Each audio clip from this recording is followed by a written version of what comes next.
Hi friends, Ayyanar துணை serial இனி வரப்போகிற எபிசோட்ஸ்க்கான ப்ரோமோ தான் அந்த வீடியோவில் பார்க்க போகிறோம். அடுத்தடுத்த சுவாரஸ்யங்களை தெரிஞ்சுக்க வீடியோவை ஸ்கிப் பண்ணாமல் கடைசி வரைக்கும் பாருங்கள். சேரனும் கொஞ்சம் பொறுமையாக இருந்தார். அவங்க சொன்ன ரூல்ஸ் எல்லாத்துக்குமே ஒத்துக்கிட்டு சோழன் சொன்ன மாதிரி அவங்க சொன்ன கேட்டகரியில் ஜுவல்ஸு பணம்னு எல்லாத்தையும் கொடுத்து சந்தாவை கல்யாணம் பண்ணிட்டு வரலாம் அப்படிங்கிற இடத்துக்கு கூட அவர் ஒத்துக்கிட்டு வந்துட்டார். ஆனால் இப்போது அன்றைக்கி அவ்வளோ தூரம் பேசினவங்க சந்தாவை உனக்கு கல்யாணம் பண்ணி கொடுக்க முடியாது அப்படின்னு சொல்லிட்டாங்க. அதை கேட்டு சேரன் ரொம்ப உடஞ்சி போயிடுறாரு. நீங்கள் இப்படி பேசுவீங்கன்னு நான் கொஞ்சம் கூட எதிர்பார்க்கல அப்படின்னும் போது இவன் இந்த நேரத்தில் உன்னை பார்க்க வந்திருக்கான்னு தெரிஞ்சாலே அவங்க மாமா அவளையே கொண்டு போடுறதுக்கு கூட தயங்க மாட்டாங்க. அதே மாதிரி இந்த ஜென்மத்தில் சந்தாவை உனக்கு நான் கல்யாணம் பண்ணி கொடுக்க மாட்டேன் அப்படின்னாரு. 6 மாதம் டைம் கொடுத்துட்டு இப்போ இப்படி பேசுகிறீங்க, நான் உங்களை எவ்வளோ நம்பினேன் அப்படின்றாரு. அதெல்லாம் சும்மா நான் அன்னைக்கு உங்களை அனுப்புறதுக்காக நான் சொன்ன விஷயம்தான். நான் என் பொண்ணை உனக்கு கட்டி கொடுக்க முடியாது அப்படின்னு கூட்டிகிட்டு போயிட்டாங்க.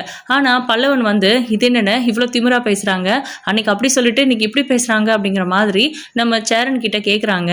ஆனால் நம்ம சேரன் இருந்துட்டு நம்ம அவசரப்படக்கூடாதுன்னு, இதுக்கு மேலேயும் அவசரப்படாமல் இருந்தீங்கன்னா ராமேஸ்வரத்துலேயே அவங்க 2 பேருக்கும் கல்யாணத்தை முடிச்சுட்டு கிளம்பி போவாங்க. அவங்க நீங்கள் இதுக்கு மேலேயும் பொறுமையாக இருக்க வேண்டானே அப்படின்னு சொல்கிறாங்க. அப்போ என்னடா பண்ணுறது அப்படின்னு, ஒரு நிமிஷம் இருனே அப்படின்னு சொல்லி நம்ம பல்லவன் பார்த்தீங்கன்னா சோழனுக்கு கால் பண்ணி இங்கே நடந்த விஷயத்தை பற்றி சொல்கிறாங்க. அவ்வளோ தூரம் ஆயிடுச்சா, நான் உடனே கிளம்பி வரேன் அப்படின்னு, விடியறதுக்குள்ளே நீங்கள் வந்தே ஆகணுண்ணே அப்படின்றாங்க. பாண்டியும் நம்ம சோழனும் பார்த்தீங்கன்னா அங்கேருந்து ராமேஸ்வரம், சென்னையிலேருந்து நிலா கிட்டே கூட சொல்லாமல் ராமேஸ்வரம் கிளம்பி வராங்க. அதுக்கப்புறம் வர வழியில் தான் ஃபோன் பண்ணுறாங்க. நிலா எங்கே போயிட்டுருக்கீங்க, எங்கே இருக்கீங்க அப்படின்லாம், இதுதான் விஷயம் அப்படின்னு சொல்கிறாங்க. சரி ஓகே பத்திரம் அப்படின்னு, என்ன நிலா நீ திட்டுவேன்னு நினச்சேன் அப்படின்றாங்க. திட்டுறதுக்கு என்ன இருக்குது, நீங்கள் பத்திரமா சந்தாவை கூட்டிகிட்டு வாங்க அப்படிங்கிற மாதிரி இப்போது இவங்க எல்லாருமா சேர்ந்து போய் சந்தாவை அவங்க முன்னாடியே வா அப்படின்னு கூப்பிட்டா அவங்களும் வந்துடுறாங்க. உங்களால் முடிஞ்சதை பார்த்துக்கோங்க, சந்தாவோட விருப்பத்தோடு இந்த கல்யாணம் நடக்க போகுது. சட்ட ரீதியாக நீங்கள் என்ன ஒரு ஸ்டெப் எடுத்தாலும் கண்டிப்பாக நீங்கள் ஜெயிக்க போகிறதில்ல.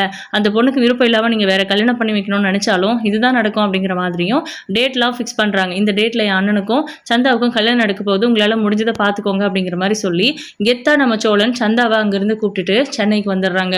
டே சோழா, நீ மட்டும் வரலனா இது நடந்திருக்காது அப்படின்னு சொல்கிறாங்க. விடுங்க பார்த்துக்கலாம், எது நிலாவுக்கு என்ன நடந்துச்சோ அதே தான் சந்தாவுக்கும். இப்போது சந்தா நம்ம வீட்டு பொண்ணு அப்படிங்கிற மாதிரி சொல்லி வீட்டுக்கு கூப்பிட்டு போயிடுறாங்க. பயங்கர சந்தோஷப்படுறாங்க நடேசன் நிலாவுமே. ஸோ ஃபைனலாக இவங்க 2 பேருக்கும் இந்த டேட்டில் கல்யாணம் பண்ண போகிறோம்னு நாங்கள் சொல்லிட்டு வந்துட்டேன், அதே ஃபிக்ஸ் பண்ணிக்கலாம் அப்படிங்கிற மாதிரியும் சோழன் சொல்கிறாரு. ஓகே அப்படின்ட்டு அதுக்கான ஏற்பாடுகளையும் பண்ண ஆரம்பிச்சிட்டாங்க. சந்தாவும் சேரனும் தனியாக உட்காந்து பேசிட்டு இருக்கும்போது எதர்ச்சியாக நிலா ஏதோ கேட்கறதுக்கு போக அவங்க ரொமான்ஸ் பண்ணிட்டு இருக்கிறத பார்த்து ஆச்சரியப்படுறாங்க. அண்ணனுக்கு இதெல்லாம் நடக்காதுன்னு நம்ம எவ்வளோ ஆசைப்பட்டோம் அப்படின்னு. இதுக்கப்புறம் என்னெல்லாம் நடக்க போகுது, இந்த கல்யாணம் நடக்குமா இல்லை ஏதாவது தடங்கள் வந்துருமா அப்படிங்கிறத வெயிட் பண்ணி பார்க்கலாம். உங்களோட கருத்துக்களை கமெண்ட் பாக்ஸில் மறக்காமல் சொல்லுங்கள்.